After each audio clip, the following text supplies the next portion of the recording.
عمران نیازی نے سفید جھوٹ بولا ہے۔ شہباز شریف نے عمران خان کو جھوٹا قرار دے دیا۔ وزیر اعظم شہباز شریف نے کہا کہ آرمی چیف جب D G I S P R تھے تو عمران کو اہلیہ کی کرپشن کا بتایا۔ عمران خان کو جنرل عاصم منیر کی یہ بات پسند نہیں آئی تو عمران خان نے سفید جھوٹ بولا۔ اسپیکر راجہ پرویز اشرف کی زیر صدارت ہونے والے قومی اسمبلی کے اجلاس سے خطاب کرتے ہوئے وزیر اعظم شہباز شریف نے کہا کہ 9 مئی کے واقعات کے حوالے سے ایوان میں قرارداد منظور کی گئی۔ سویلین تنصیبات پر حملوں کے مقدمات انسداد دہشت گردی ایکٹ کے تحت چلیں گے، جبکہ فوجی تنصیبات پر حملوں کے مقدمات آرمی ایکٹ کے مطابق چلیں گے۔ کوئی نیا قانون نہیں بنانے جا رہے۔ انہوں نے chairman P T I Imran Khan کی ٹویٹ پر کہا کہ اس میں بھی عمران نیازی نے واضح طور پر جھوٹ بولا ہے۔ پوری ذمہ داری سے یہ بات کہتا ہوں کہ موجودہ سپہ سالار جنرل عاصم منیر جب D G I S P R تھے تو انہوں نے اس وقت کے وزیر اعظم عمران خان کو کہا تھا کہ آپ کی اہلیہ محترمہ کرپشن میں ملوث ہیں، اور عمران خان کو جنرل عاصم منیر کی یہ بات پسند نہیں آئی۔ یہی وجہ تھی کہ جنرل عاصم منیر کا تبادلہ ہوا تھا۔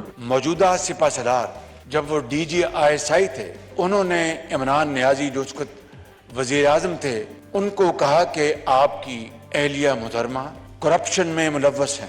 شہباز شریف نے کہا یہ کرپشن تو اپنے وقت پر سامنے آئے گی، لیکن 60 ارب روپے کی کرپشن کا کیا کریں گے؟ عمران خان نے سعودی ولی عہد کی جانب سے دی گئی گھڑی بیچ دی اور جعلی رسیدیں پیش کی۔ اس سے بڑا مذاق کیا ہو سکتا ہے؟ 60 ارب روپے کی کرپشن پر نیب نے نوٹس جاری کیے، جس کا مجھے بھی علم نہیں تھا۔ گرفتاری کے بعد پتہ چلا کہ 60 ارب روپے کی کرپشن کو کہاں لے جائیں گے؟ کیا 60 ارب روپے کوئی معمولی بات ہے؟ یہ سندھ حکومت کا پیسہ تھا اور اس کو قومی خزانے میں آنا چاہیے تھا۔ وزیر اعظم نے کہا کہ عمران خان کی گرفتاری کے نتیجے میں 9 مئی کو اس ملک میں جو واقعات ہوئے وہ دل خراش تھے۔ 9 مئی کو شہداء اور غازیوں کی بے حرمتی کرنے والوں سے رعایت برتی گئی تو ملک نہیں بچے گا۔ سریحن ملک دشمن نہیں تو اور کیا ہے، لہٰذا یہ تمام مقدمات وہ آرمی ایکٹ کے تحت چلیں گے۔ عمران خان کے دور میں حکومت میں اپوزیشن کو جعلی مقدمات میں دیوار سے لگا دیا گیا، مگر کوئی گملہ نہیں ٹوٹا۔ پیپلز پارٹی نے بھی قید و بند کی صحبتیں برداشت کی، اپوزیشن کو گھسیٹ کر لے جایا گیا، اور جیلوں میں کیا کیا ہوتا تھا، یہاں تک کہ جب کوئی اپوزیشن کارکن گرفتار ہوتا تھا تو عمران نیازی خود جیل آ کر ہدایات دیتے تھے۔ انہوں نے کہا کہ عمران خان نے امریکہ سے تعلقات کے پرخچے اڑا دیے، سائفر لہرایا گیا